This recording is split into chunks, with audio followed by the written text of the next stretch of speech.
नमस्कार मिठुर पाकशालाय सबाइके स्वागत जानाई।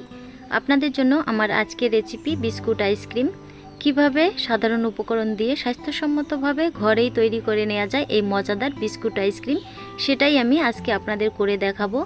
चलुन ताहले देखे नेওয়া যাক आमार आजकेर এই बिस्कुट आइसक्रीमटा आमी किभाबे तैरी करी। आइसक्रीम तैरी करार जोन्नो आमी 8 पैकेट बिस्कुट निয়েছি। एगुलो चकोफान चकलेट बिस्कुट। এই বিস্কুটটা খেতে ভীষণ ভালো লাগে আর এটা দিয়ে আইসক্রিম বানালে দুর্দান্ত হয় খেতে। যদি আপনাদের কাছে এই চকোফান বিস্কুট না থেকে থাকে তাহলে আপনারা যে কোনো চকলেট বিস্কুট দিয়ে এই আইসক্রিমটা তৈরি করে নিতে পারেন।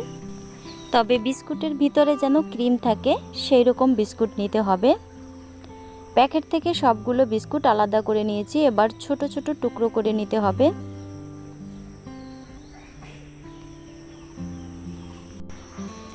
प्रथमे मिक्सार जारे 2 चा चामच चीनी दिए दिलाम। एबार चीनीटा गुঁড়ো करे निते होबे।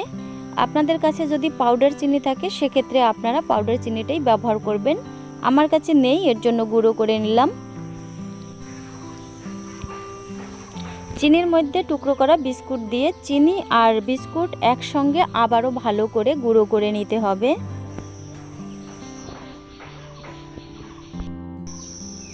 देखुन खूब भालो करे पाउडार करे निয়েছি। এক্ষেত্রে মিক্সারটা অল্প সময় ঘোরালেই এরকম সুন্দর একটা পাউডার তৈরি হয়ে যাবে। অল্প পরিমাণে লিকুইড দুধ দিয়ে দিলাম। দুধ ভালো করে জাল করে নিয়েছি। কোয়ার্টার চামচ দিয়ে দিলাম এলাচের গুঁড়া। এতে খুব সুন্দর একটা ফ্লেভার আসবে।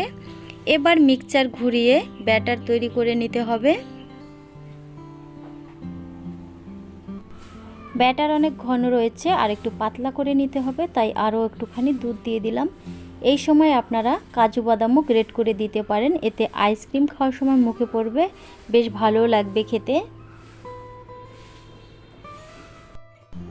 আইসক্রিম তৈরির জন্য এরকম স্মুথ ব্যাটার তৈরি করতে হবে। একসঙ্গে দুধ দিয়ে ব্যাটার তৈরি করতে যাবেন না, তাহলে ব্যাটার খুব বেশি পাতলা হয়ে যেতে পারে। এবার আইসক্রিম জমানোর জন্য আমি একটা মোল্ড নিয়েছি। আপনাদের কাছে যদি মোল্ড না থাকে সেক্ষেত্রে আপনারা চা বা কফির যে কাপ আছে সে কাপেও আইসক্রিম জমাতে পারেন।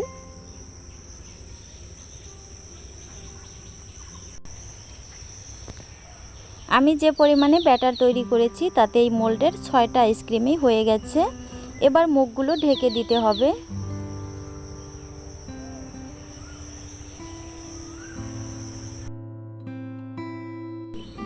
এবার আইসক্রিম ফ্রিজে রেখে দেব 10 থেকে 12 ঘন্টার জন্য। একটু বেশি সময় ধরে রাখলে আইসক্রিম খুব ভালো মতো জমে যাবে। 12 ঘন্টা পরে আইসক্রিম আমি ফ্রিজ থেকে বের করে নিয়েছি। ফ্রিজ থেকে আইসক্রিম বের করার পর একটু সময় রেস্টে রেখে দিলেই খুব সহজে আইসক্রিম উঠে যাবে, অথবা আপনারা জলের মধ্যে একটু ডুবিয়ে উঠিয়ে নেবেন, তাতেও দেখবেন খুব সহজে আইসক্রিমগুলো উঠে যাচ্ছে। আমার রেসিপি ফলো করে বাড়িতে আপনারা এভাবে একবার আইসক্রিম তৈরি করে খান, ভীষণ ভালো হয় খেতে। রেসিপি ভালো লাগলে প্লিজ লাইক শেয়ার ও কমেন্ট করুন। চ্যানেলটি সাবস্ক্রাইব করা না থাকলে সাবস্ক্রাইব করার অনুরোধ রইল। পাশে থাকা বেল আইকন প্রেস করে অল করে রাখবেন, যাতে পরবর্তীতে কোনো ভিডিও আপলোড করলে তার নোটিফিকেশন পেয়ে যান।